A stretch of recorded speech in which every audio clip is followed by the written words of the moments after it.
Najaf Ashraf Iraq के 18 सूबों में से एक है। इनका मरकज नजफ अशरफ का शहर है। इस शहर के हर गोशे में दीनी सकाफत की झलक दिखाई देती है। नजफ अशरफ इराक के दारुल हुकूमत बगदाद से तकरीबन 116 किलोमीटर के फासले पर वाक़ है और सतह समुंदर से इसकी बुलंदी 70 मीटर है। नजफ अशरफ की शुमाली और शुमाल मशरिकी सरहद करबला से मिलती है, जबकि करबला का शहर नजफ से तकरीबन 80 किलोमीटर के फासले पर वाक़ है। नजफ अशरफ के जुनूब और मगरिब में खुश्क बहरे नजफ है। इस्लामी फतूहात से पहले नजफ में सिर्फ ईसाइयों की इबादत गाहें हुआ करती थी। अलबत्ता जब से अमीर अल मोमिनीन अलैहिस्सलाम की आखिरी आरामगाह नजफ अशरफ करार पाई, नजफ अशरफ अहले मार्फत का मरकज करार पाया। नजफ अरबी जुबान का लफ्ज है कि जिससे मुराद ऐसी बुलंद जगह है कि जहां पानी ना पहुंचता हो। अरबी लुगत में नजफ टीले के लिए भी इस्तेमाल होता है। एक रिवायत में है नजफ एक बहुत बड़ा पहाड़ था और इसी पहाड़ के बारे में हजरत नूह अलैहिस्सलाम के नाफरमान बेटे ने कहा था, मैं इस पहाड़ पर चढ़ जाऊंगा और तूफान से महफूज रहूंगा। लेकिन खुदा के हुक्म से यह पहाड़ टूट गया और बारीक रेत में तब्दील हो गया।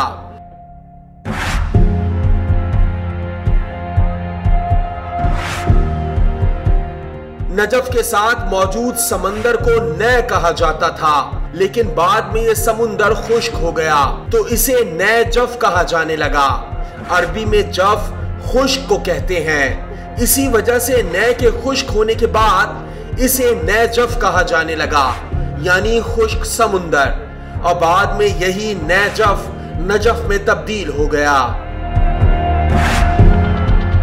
हजरत इब्राहीम अलैहिस्सलाम के साथ इनका गुलाम भी था। जब इस गुलाम ने हजरत इब्राहीम अलैहिस्सलाम को नजफ की जमीन खरीदते हुए देखा तो उसने कहा, ए खलीलुर रहमान, आप इस जमीन का क्या करेंगे कि जिसमें ना तो ज़रात है और ना ही कोई चरागाह। हजरत इब्राहीम अलैहिस्सलाम ने इस गुलाम से फरमाया, खामोश हो जाओ, अल्लाह इस जमीन से 70 ऐसे अफराद उठाएगा जो बगैर हिसाब किताब के जन्नत में दाखिल होंगे।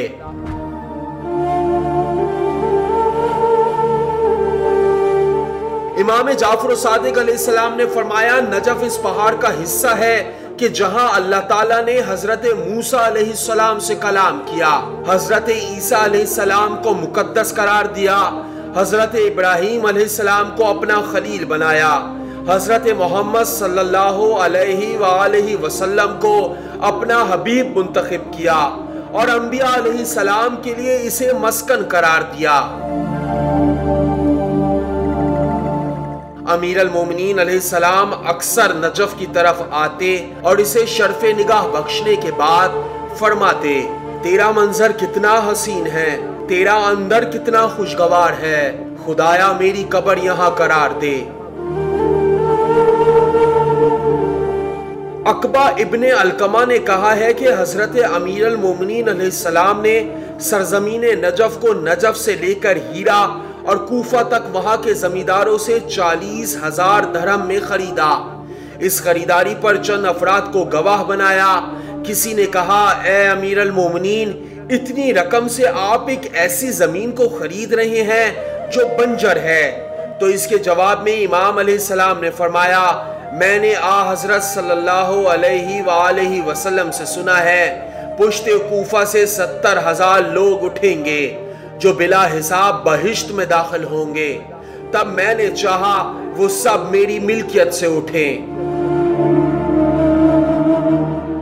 हजरत इमाम जाफर सादिक अलैहिस्सलाम से रिवायत है, हजरत अली अलैहिस्सलाम की ज़ियारत करने वाला जब दुआ करता है तो अल्लाह इसके लिए आसमान के दरवाजे खोल देता है। लिहाजा सोए हुए शख्स की तरह खैर व भलाई से गफलत में ना पड़े रहना। जिस खित्ते पर सबसे पहले खुदा की इबादत की गई वो कूफा की सरजमीन है। जब अल्लाह ताला ने मलाइका को आदम के सामने सजदा करने का हुक्म दिया तो मलाइका ने कूफा ही की सरजमीन पर सजदा किया। हजरत इमाम मोहम्मद बाकर अलैहिस्सलाम से रिवायत है, गोया मैं कायम आले मोहम्मद को देख रहा हूँ कि नजफ में तशरीफ ला रहे हैं। उन्होंने रसूलुल्लाह सल्लल्लाहु अलैहि वसल्लम का परचम लहराया।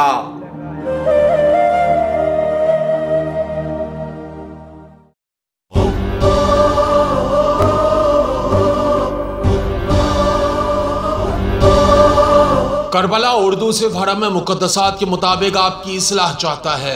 अगर करबला उर्दू का कोई नुमाइंदा आपसे कोई बात कहता है तो नुमाइंदे की तस्दीक के लिए करबला उर्दू के फेसबुक पेज से राब्ता करें। अब तक की पॉलिसी के मुताबिक करबला उर्दू माली ताउन की कोई अपील नहीं करता। अगर कोई शख्स आपसे माली ताउन या चंदा करबला उर्दू के नाम से वसूल करे तो हरगिज़ ताउन ना करें।